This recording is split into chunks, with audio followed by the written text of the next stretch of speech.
नमस्कार दोस्तों, स्वागत है आप सभी का आपके अपने YouTube channel Shyam class study में। साथियों, आज की इस वीडियो में यूपी पुलिस भर्ती परीक्षा 2024, रेडियो ऑपरेटर भर्ती परीक्षा 2024 और एसएससी जीडी भर्ती परीक्षा 2024 में पूछे जाने वाले हिंदी के अति महत्वपूर्ण प्रश्नों का प्रैक्टिस सेट लेकर के आया हूँ। मैं आपको वही प्रश्न करा रहा हूँ जो पिछली विभिन्न प्रतियोगी परीक्षा में पूछे गए हैं और आने वाले समय में ये सारे प्रश्न आपकी परीक्षा के लिए बहुत ज़्यादा महत्वपूर्ण हो जाते हैं। तो सारे साथियों, इस प्रैक्टिस सेट को पूरा ध्यानपूर्वक शुरू से लेकर के एंड तक कीजिएगा और कमेंट बॉक्स में अपना स्कोर जरूर बताइए कि आपने हमारे इस प्रैक्टिस सेट में कितने प्रश्न जो सही किए और ये प्रैक्टिस सेट आपको कैसा लगा। प्रैक्टिस सेट पसंद आए तो वीडियो को लाइक, कमेंट और चैनल को सब्सक्राइब करना ना भूलें। मैं आपको लगातार मेहनत करा रहा हूँ, तो आप लोग भी मेहनत करिएगा क्योंकि आप लोगों को सिलेक्शन लेना है और इस बार आपका जो सपना है वो ज़रूर आपको पूरा करना है। अगर आप अभी मेहनत करने से हट गए तो आपका सपना ये सपना ही रह जाएगा। तो इन्हीं सब बातों को ध्यान में रखते हुए शुरू करते हैं आज का अपना ये हिंदी के अति महत्वपूर्ण प्रश्नों का प्रैक्टिस सेट। तो प्रश्न आपके सामने अर्थ है कि रोगी का स्त्रीलिंग क्या होगा। तो कौन सा हो जाएगा रोगी शब्द का स्त्रीलिंग। तो रोगी का स्त्रीलिंग होता है रोगिणी। क्या होता है? रोगिणी होता है। 38 का आंसर ऑप्शन संख्या ए हो जाएगा। प्रश्न संख्या 39 से आपके सामने कि निम्नलिखित में से कर्ता कारक वाला वाक्य है। तो इनमें से कौन सा है कर्ता कारक वाला वाक्य। तो यहाँ पर देख लीजिएगा, मोहन को जाना है, तो यही है कर्ता कारक वाक्य। तो 39 का राइट आंसर हो जाएगा ऑप्शन संख्या सी। प्रश्न संख्या 40 है आपके सामने कि एक एक में निम्न में से कौन सी संधि है। तो कौन सी है एक एक में संधि। तो एक एक में है वृद्धि संधि। कहाँ पर है? वृद्धि संधि है। 40 का आंसर ऑप्शन संख्या सी हो जाएगा। और जिसमें ये दो मात्राएं लगी होती हैं आप सुन लीजिएगा, उसमें एक एक संधि होती है। प्रश्न संख्या 41 है आपके सामने कि इंद्र शब्द के लिए सही पर्यायवाची वाले शब्द की पंक्ति को चुनिए। तो बताइएगा इंद्र की पर्यायवाची कौन सी हो जाएगी। तो इंद्र की पर्यायवाची हो जाएगी देवराज, सुरपति, सुरेंद्र, सुरेश। क्या? देवराज, सुरपति, सुरेंद्र, सुरेश, ये इंद्र के पर्यायवाची हैं। तो 41 का जो आंसर होगा वो ऑप्शन नंबर बी हो जाएगा। प्रश्न संख्या 42 है आपके सामने कि निम्नलिखित में से किस विराम चिन्ह को छोड़कर शेष सभी हिंदी अंग्रेजी दोनों में प्रयुक्त होते हैं। तो कौन कौन से होते हैं बताइएगा। प्रश्न संख्या 42 का राइट आंसर क्या हो जाएगा। तो ये जो ऑप्शन नंबर ए, क्या ऑप्शन नंबर ए है, इसे छोड़ करके बाकी के सभी हिंदी और अंग्रेजी दोनों में प्रयुक्त होते हैं। 42 का आंसर ऑप्शन संख्या ए हो जाएगा।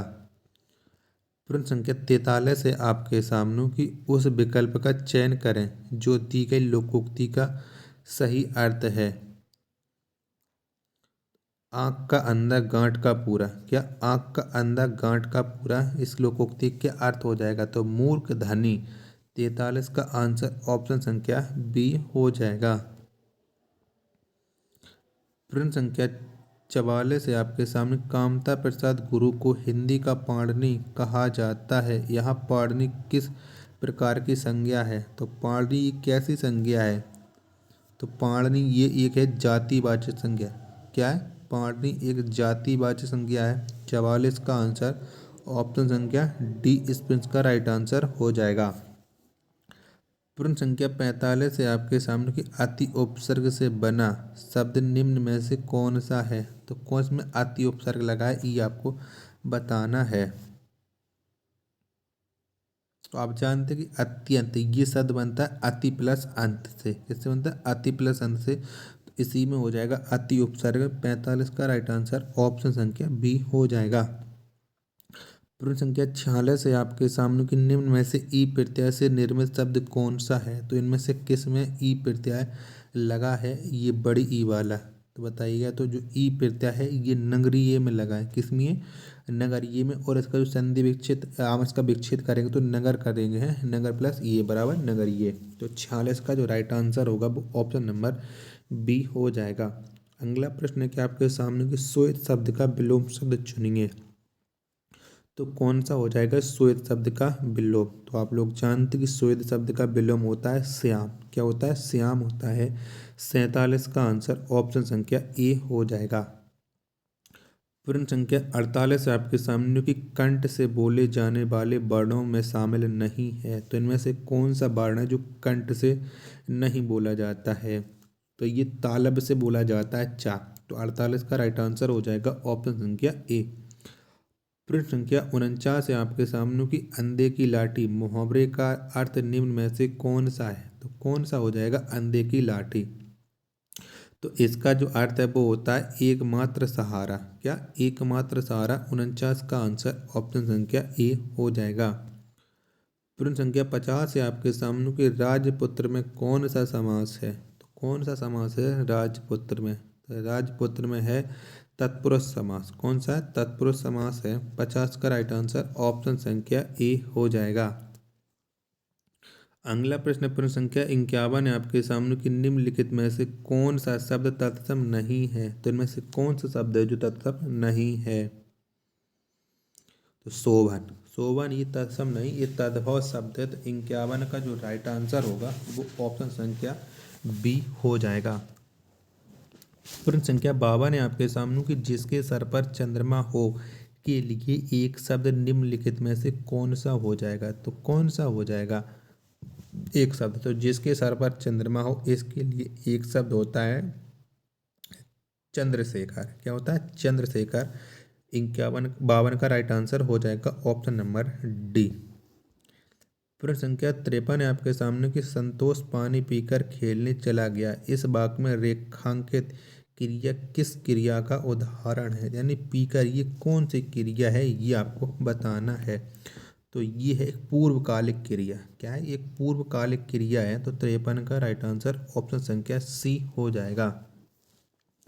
पूर्ण संख्या 54 है आपके सामने कि हिंदी साहित्य का आधुनिक काल सामान्यतः कब से माना जाता है? तो कब से माना जाता है हिंदी साहित्य का आधुनिक काल? तो हिंदी साहित्य का जो आधुनिक काल है ये माना जाता है 1850 ईस्वी से। तो चंगन का आंसर ऑप्शन संख्या ए हो जाएगा। पूर्ण संख्या 57 है आपके सामने कि नित्य एक वचन में प्रयुक्त होने वाला शब्द है। तो कौन सा है एक वचन में प्रयुक्त होने वाला शब्द? तो ये है एक सहायता। क्या सहायता है? 57 का आंसर ऑप्शन संख्या ए हो जाएगा। अगला प्रश्न है आपके सामने कि संभव भविष्य काल का उदाहरण है। तो इनमें से कौन सा है संभव भविष्य काल का उदाहरण? ये आपको बताना है। शायद कल सुनील आगरा जाए, ये हो जाएगा संभव भविष्य काल का उदाहरण। 58 का राइट आंसर ऑप्शन संख्या ए। पूर्ण संख्या 59 है आपके सामने कि परिपत्र के संबंध में कौन सा कथन गलत है? तो इनमें से कौन सा कथन परिपत्र के संबंध में गलत है? तो इसमें विषय का संकेत नहीं रहता। क्या इसमें विषय का संकेत नहीं रहता? ये गलत है। बाकी के सबसे ऊपर संख्या लिखी जाती है ये भी सही है। इसमें संबोधन की आवश्यकता नहीं होती ये भी सही है। इसमें अधोलेख की आवश्यकता नहीं होती ये भी सही है। तो यानी 59 का राइट आंसर ऑप्शन संख्या सी हो जाएगा। पूर्ण संख्या 60 है आपके सामने कि देवदास उपन्यास पर 3 बार फिल्म बन चुकी है। उपन्यासकार का नाम है। तो इस उपन्यासकार का क्या नाम है? तो देवदास उपन्यास के जो उपन्यासकार हैं उनका नाम है शरत चंद्र चट्टोपाध्याय। 60 का राइट आंसर ऑप्शन संख्या बी हो जाएगा।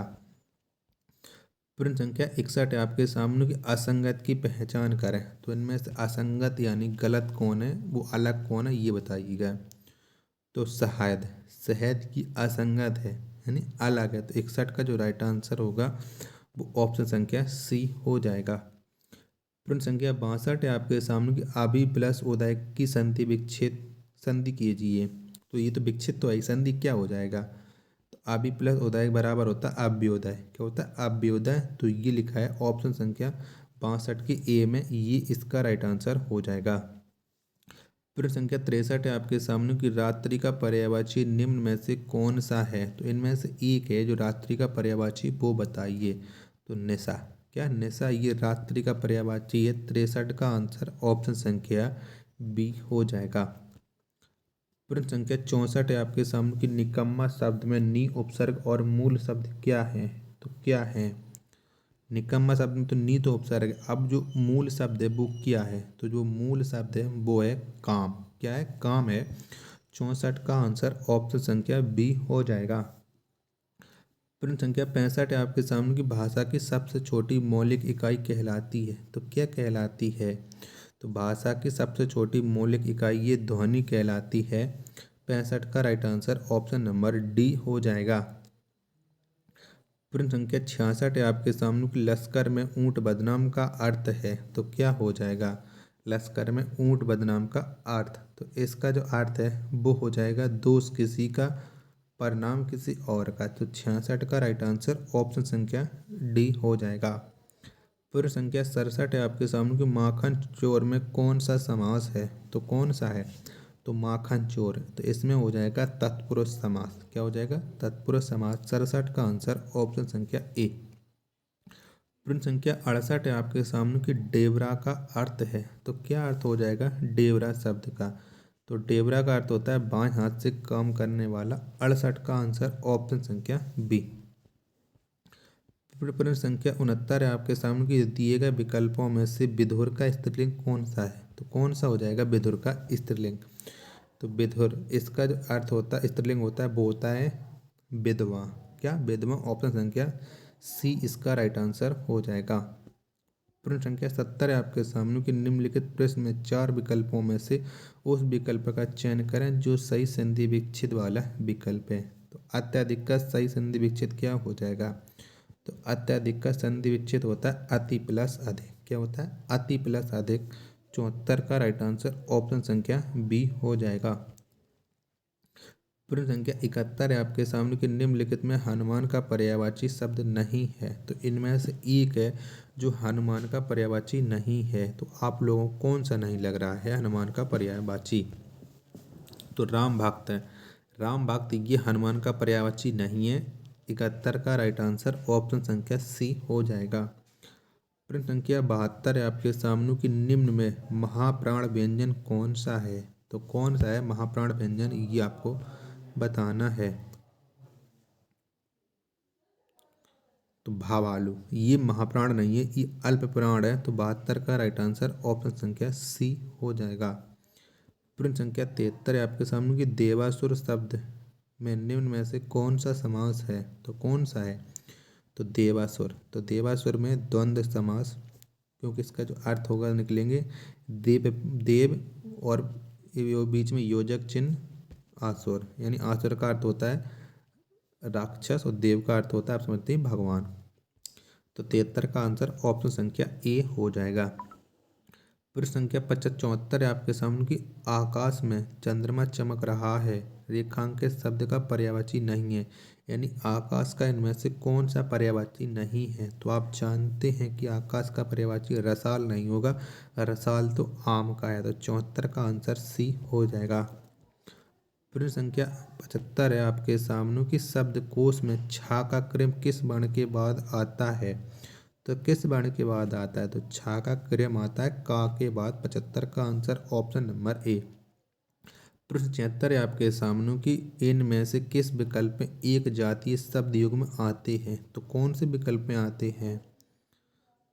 तो ये आते हैं रहन सहन, ये एक जातीय शब्द युग्म है। 76 का आंसर ऑप्शन संख्या ए हो जाएगा। तो साथियों अगर आपको ये प्रैक्टिस सेट पसंद आया हो तो वीडियो को लाइक कमेंट और चैनल को सब्सक्राइब करना ना भूलें। मिलते हैं अपन नेक्स्ट वीडियो में, तब तक के लिए धन्यवाद। जय हिंद।